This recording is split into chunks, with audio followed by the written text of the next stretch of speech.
we'll have a little fun with our conversation today. A great prayer says, Lord, make me a channel of thy peace. There's another translation that says, make me an instrument of thy peace. I might have said this yesterday. Sorry for the repetition, but repetition is a good way to learn. So I really like the version that says, make me an instrument.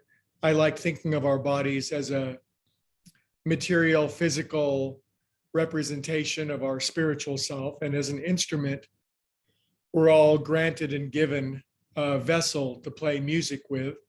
And everybody's playing a different tune, aren't they?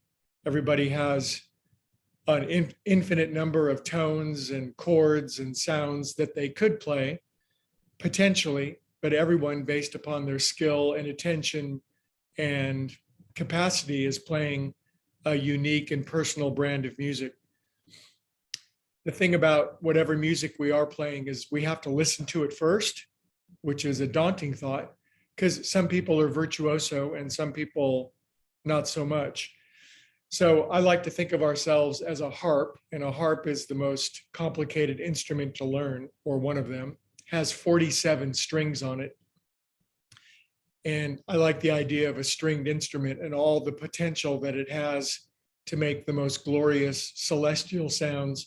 But also at the start, in the hands of an untrained novice, almost nothing sounds worse than a harp, hitting the wrong strings at the wrong time with the wrong intensity.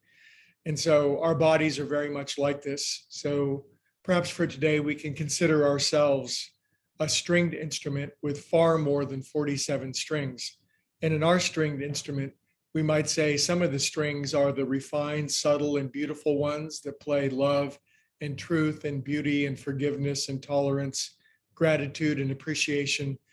Then there's a whole set of potential strings that play depression, rage, anger, resentment, hatred, and the lot. And so some people are playing, well, usually a mixed bag. Not many people are only playing the good ones, and not many people are only playing the poor ones. We're a mixed bag. But what's interesting, in our internal instrument of emotional tones that we could play and pluck, simple attention itself makes these strings vibrate. We're so much more sensitive than a musical instrument. If we pay attention to a particular emotional potential inside of us, calling it a string, then that string will begin to vibrate. The more we pay attention, the more it vibrates and increases. And generally, since we're paying attention to a group of strings, these chords that we're playing become the music of our life, and we're listening to it. And a lot of us are stuck on a particular song, like the song you hear on the radio that gets stuck in your head over and over and over. Well, we can learn to play more beautiful music with a two-pronged approach. One is the daily quieting and stilling of the strings. Just by meditating, as we've just done, we let the strings resolve, come quiet, and let the vibration dissipate. Where does sound go when the string is no longer being plucked? It resolves back down into its latency, into its native nothingness. It could be revived by putting attention on it, but that leads to the second great thing that we can learn in our effort to play the music of the spheres, the beautiful internal music that we could play. And that is, we begin to realize we can't cease unpleasant sounds by paying more attention to them, by revivifying them, by activating them, by talking about them, by blogging them, by endlessly sharing them in an effort to get rid of them. The only way that we can get the strings to resolve is to withdraw attention. And of course, this is resist not evil in 3 words.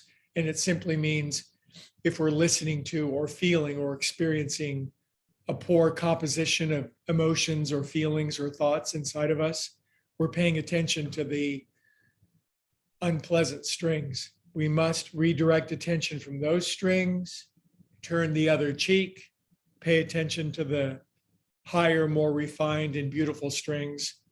This is something we all have to learn. No one's immune. No one sits down at the harp and instantly becomes virtuoso. This takes hours, days, weeks, months, years, lifetimes of continuous practice, but the rewards are immeasurable. And the pain of continuously doing it wrong is also immeasurable. So we sit at the precipice between two worlds, the ones consciously created by becoming a good plucker, so to speak, of our internal strings, or the continuous painful activation of unpleasant music, chronic and habitual. Your choice. Let's become virtuoso, shall we? And the music that we play on the inside will radiate out into the world and become a glorious channel for other people to listen to. Thanks for listening to me. I hope it made some sense. And I will see you all on the flip side tomorrow. We'll continue this theme. Have a great day, everybody.